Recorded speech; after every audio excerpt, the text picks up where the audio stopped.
everyone on the interwebs. What is up? Cortec here, and welcome to another Starcraft 2 Heart of the Storm replay. Some 1v1 action. And this time it is going to be between our blue Protoss in the bottom left corner of the map. Playing for Team Liquid, it is going to be HerO versus our red Zerg in the upper right corner of the map. Also playing for Team Liquid is going to be a bit of a in-clan war, a bit of a civil war inside Team Liquid. It is going to be Zenio. Zenio versus Zero, quite a cool matchup. Zerg versus Protoss on this map, it can lead to some great matches actually. It's quite an intricate map, especially with this roundabout, you could say. There can pretty much have so many paths to take. You can take this one, or this one, or you might want to go for the expansion. That's completely fine actually, that's a good idea if you want to do some economic damage before actually attacking, which versus a Zerg is a phenomenal idea, because as you all know, the units come from the hatcheries, and then there's one hatchery to actually produce any units, and that's some severe damage you could do. Versus Terran and Protoss, it's still damage because you won't be able to do as many units with less money, but it's not as harmful as it would be with a Zerg. Now we're seeing a pretty basic build from either player. As HerO is just straight off or straight up, just doing some probing around, just doing probes, chrono boosting them, making the expansion first, not even making the gateway or anything. No, he's going for an expansion first, which means he's just going to go very economic style. No question about that. Wow, I gotta turn up that volume, or not, maybe not actually. That should be fine. But Zenio, however, Zenio is making a 15 pool.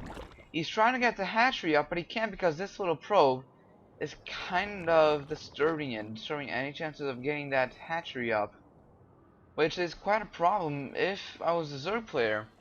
Well, sometimes when I do 1v1s as Zerg versus Protoss, whenever I get the expansion block, they're just trying to go for this one, for the third expansion. Then I just get a couple Zerglings out, destroy that pylon, and expand there. So I'm gonna have a really fast triple expansion. That's also pretty. That can lead to a lot of trouble. It's tough. Let's keep it up and be safe with it. But he's actually going to go for the fast 3 base, which, yeah, he's just gonna have a better economy since he knows that HerO is gonna go for a force mass expand, kind of. Then he knows he needs to get that economy fast, otherwise it's gonna be at the same pace as HerO is in terms of economy. That is not good at all. Not good at all. But this queen was produced and is running down into the expansion. Why aren't you making another one, Zenio? You should be making another one pretty quick or pretty soon. But no. No queen on the main base. What is up with that? What is up with that? But anyways, HerO making just a zealot and probing, constantly making probes. Yeah, we got also 790 score. It's pretty, it's a pretty typical build from HerO. There's not a lot to say. He's getting double gas already with 3 probes on each gas, so maybe some blink action, maybe even some Stargate. That could very much be possible.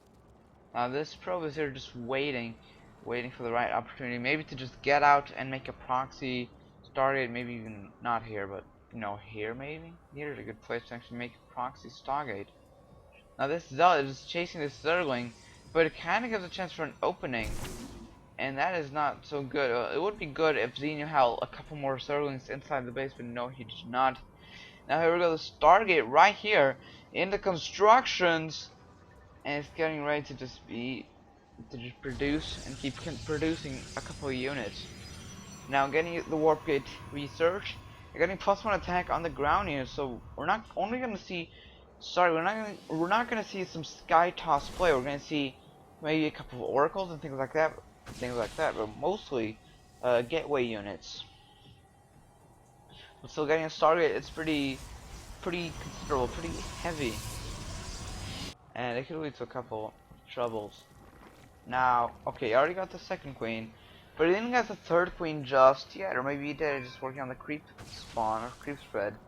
Now, I heard a stalker. There we go, the stalker and the zealot starting to just hit the base of Zenio.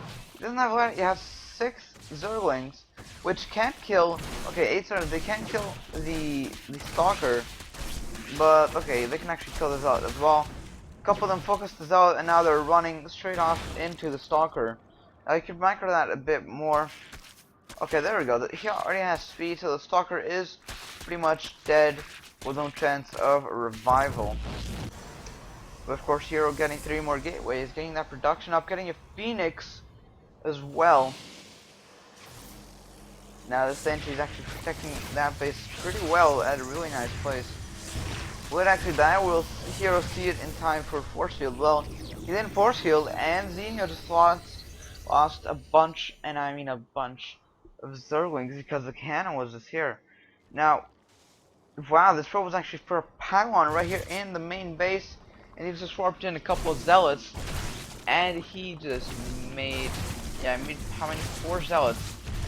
Now he's just starting the spine crawler. Then Zenio was making 4 of the zealots and the drones as well. So a lot of the drones are gonna die here. They're gonna take a lot of damage. The Phoenix here lifting the queen. A couple more zealots here as well. Zenio's gonna be in a bit of trouble. Kinda need some better units. Maybe need some roaches or some hideaways. But GG, Zenio calls it, giving the win to HerO. HerO just went for the he just went for a very cheeky Phoenix with a bit of a proxy zealot kind of play. Phoenix would pretty much just take out the queen. They were most important units versus the zealot. And the zealots would just take out everything else. They were very good against the Zerglings. No matter how many Zerglings you had, 8 zealots, they could clean everything up lickety split. Now, thank you all for watching. I'll see you all next time.